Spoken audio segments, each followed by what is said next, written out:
जय Hind everyone friends, हम लोग आज की इस वीडियो में उपसर्ग के बारे में चर्चा करेंगे। उपसर्ग जो होता है हमारे बोर्ड के एग्जाम में 2 से 3 नंबर पूछ लिए जाते हैं। अगर हमारा एग्जाम में अगर ऑब्जेक्टिव की संख्या अगर बाय द वे 2023 बोर्ड के एग्जाम में अगर 100 देता है, कितना देता है? अगर 100 देता है तो उसमें 5 से 6 आपको उपसर्ग देखने को मिलेंगे हिंदी के पेपर में। ठीक है। अगर आपके एग्जाम में अगर 60 ऑब्जेक्टिव पूछे जाते हैं तो उसमें से आपको कम से कम 2 से 3 आपको उपसर्ग पूछे जाएंगे। उपसर्ग जो होता है किसी भी चीज के आगे लग करके उसका अर्थ बदल देता है। किसी भी सार्थक शब्द जिसका कुछ अर्थ निकले उसके बदले आकर के क्या करता है? आकर के उसका अर्थ बदल दे, वही उपसर्ग कहलाता है। उपसर्ग को अंग्रेजी में प्रीफिक्स कहते हैं। प्रीफिक्स का मतलब होता है अनुलग्न। क्या होता है? अनुलग्न। किसी चीज के आगे लग करके उसका क्या कर देता है? अर्थ बदल देता है। यही क्या कहलाता है? उपसर्ग कहलाता है। जैसे कि अगर आपके सामने एक क्वेश्चन लिखे, देखिए यहाँ पर क्या है? विकास है। क्या है? विकास। आपके सामने एक शब्द लिखे विकास। देखिए उपसर्ग जो होता है किसी भी चीज के आगे लग करके उसके अर्थ को क्या कर देता है? बदल देता है। तो उसको क्या कहेंगे? सफिक्स कहेंगे। यह क्या करता है? किसी चीज के आगे, किसी शब्द के आगे लग करके उसका क्या कर देता है? अर्थ बदल देता है। तो देखिए यहाँ पर है विकास। अगर आगे वाला भी हटा देते हैं तो क्या बचेगा? काश बचेगा। क्या बचेगा? काश। तो काश का भी एक अर्थ होता है। काश हमारे पास एक कार होता। ठीक है। इस ढंग से क्या हो गया? आपका वी इसमें उपसर्ग हो गया। क्या हो गया? वी उपसर्ग हो गया। अगर लिखे नीडर, क्या लिखे? नीडर, तो आपका नीडर में क्या हो जाएगा? नी को हटाते हैं तो क्या बचेगा? डर। डर क्या है? इसके आगे नी लगा हुआ है जो कि एक उपसर्ग है। पूछेगा नीडर में कौन सा उपसर्ग है? तो नी उपसर्ग है। क्यों? क्योंकि अगर नी को हटाते हैं तो डर क्या है?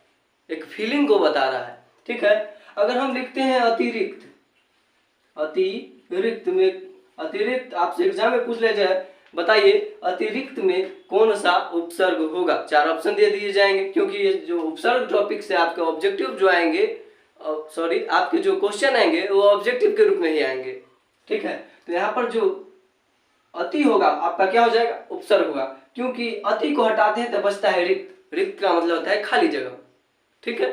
अगर ऐसे शब्द का आप क्या कीजिए? चयन कीजिए जिसका कुछ न कुछ अर्थ निकले। जैसे कि देखिए अ हटाएंगे तिरिक्त, तिरिक्त से कोई अर्थ नहीं निकलता। लेकिन अगर अति को हटा देते हैं तो बचता है क्या? रिक्त। रिक्त जो कि एक खाली स्थान को बताता है। इससे क्या होता है? कुछ न कुछ अर्थ निकलता है। इसलिए क्या हो जाएगा? हमारा उपसर्ग जो होगा अति हो जाएगा। इस ढंग से आपके लिए कुछ 2 4 10 क्वेश्चन है जो आज आपके सामने बताने वाला हूं। सुनिएगा आप लोग ध्यान से। देखिए आपका क्या है? अपकर्म। क्या है? अपकर्म में आपसे पूछेगा अपकर्म, अपकर्म में कौन सा उपसर्ग है? तो अ हटाएंगे तो पकर्म से कोई अर्थ निकलेगा? नहीं निकलेगा। अगर अप को हटाते हैं तो क्या बचता है? कर्म।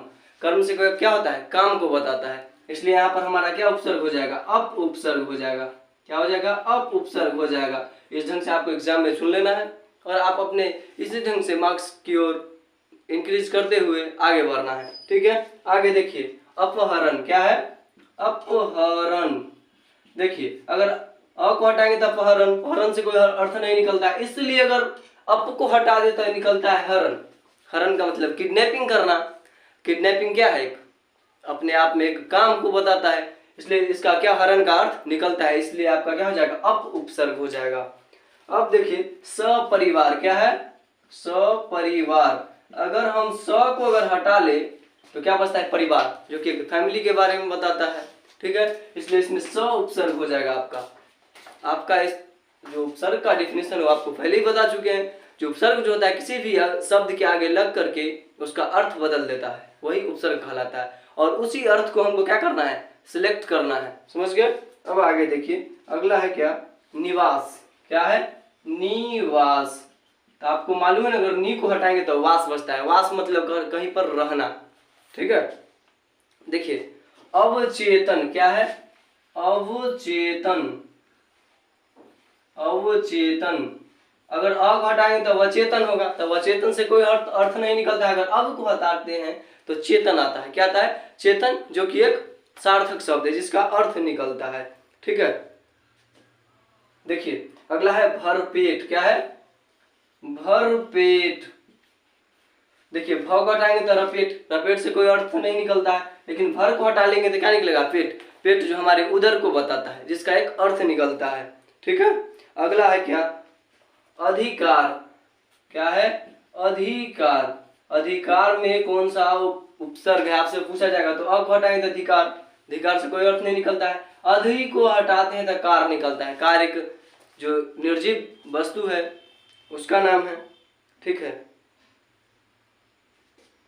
देखिए अगला है अज्ञान। क्या है? अज्ञान। अगर अ को हटाते हैं तो क्या निकलता है? ज्ञान। ज्ञान जो कि एक सार्थक शब्द है, इसलिए इसका उपसर्ग क्या हो जाएगा? अ। उसका उपसर्ग जो हो जाएगा अ हो जाएगा, आपका क्या हो जाएगा? अ हो जाएगा।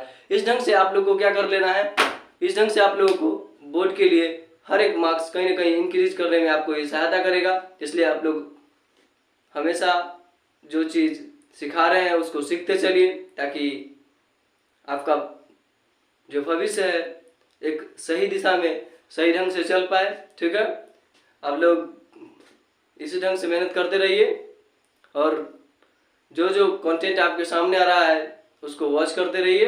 वॉच करने के लिए थैंक्स। मिलते हैं नेक्स्ट वीडियो में।